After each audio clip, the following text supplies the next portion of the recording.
I don't know. I mean, I think it's possible, but it would be a very protracted struggle because you would have to have the development of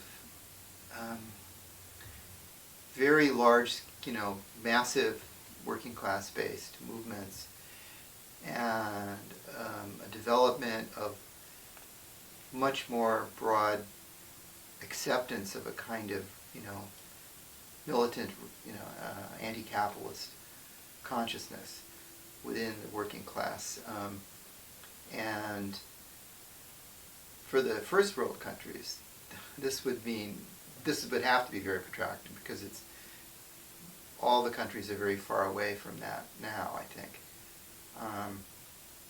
And in maybe Latin America, probably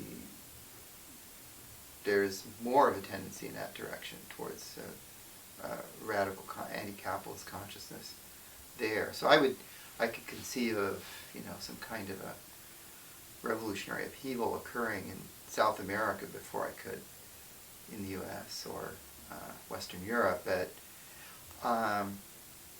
it's hard to say because if the things started falling apart, or certain movements became very powerful in certain areas and became kind of an inspiration to other areas, then things might change rapidly. So I think it's just not predictable. That's what I would say. I mean, the capitalism, faces a number of problems that they really have no solution for. I mean, there's the ecological problem. There's, the current economic crisis. Essentially, a depression is what's going on right now, and they don't really. Their only solution for that is to basically turn down the screws and to greater austerity and greater, deeper exploitation and oppression of the working class. That's their only solution for it. And I mean, consider, for example, okay, they moved all this massive amounts of manufacturing to China from Japan, U.S., Europe, lots of countries. So there's 100 million manufacturing workers there now. Well, they've been lately engaging in increasingly sophisticated and organized struggles. And in fact, their most recent struggles in the electronics and auto industry there, they've pumped up the wage rate to where the wages in China now are higher than Mexico. They, something like a 35% increase in wages in the coastal manufacturing zone.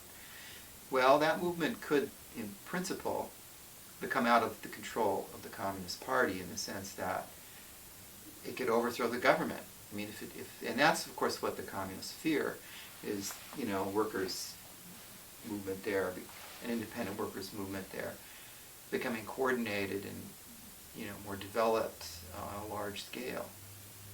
So there's potential for anti-capitalist sorts of large-scale movements. It's just very hard to predict what will happen.